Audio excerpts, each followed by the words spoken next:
Another thing you're going to find with exponents is multiplying two numbers that have the same base. So for example, you might have 2 to the third times 2 to the fourth. The base has to be the same. So remember, the big number is the base, so you can't do this if the base is not the same. To multiply these two, all you do is add the exponents. So it's just 2 to the 3 plus 4 is 2 to the 7th, because 3 plus 4 is 7. So the answer is just 2 to the 7th. So you don't have to do any calculations. You just add the exponents if you're multiplying. 4 to the 6th times 4 to the 2nd is going to give you 4, because the base number just stays the same. You just carry the base number over and you just add the exponents. So 6 plus 2, so it's 4 to the 8th. So don't make these hard. Just copy down the base, which is the big number, add the exponents, and that's your answer. Now, that's if you're multiplying. Conversely, if you're dividing, you're going to subtract.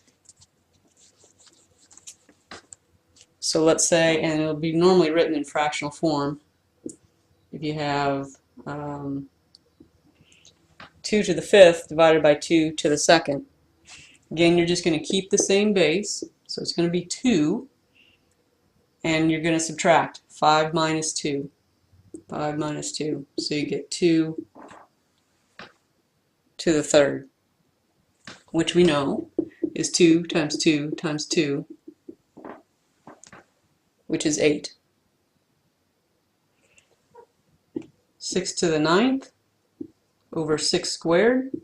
Again, you don't have to do any math, like hard math. All you have to do is write down the base, 6, 9 minus 2. You're just subtracting the exponents, 9 minus 2.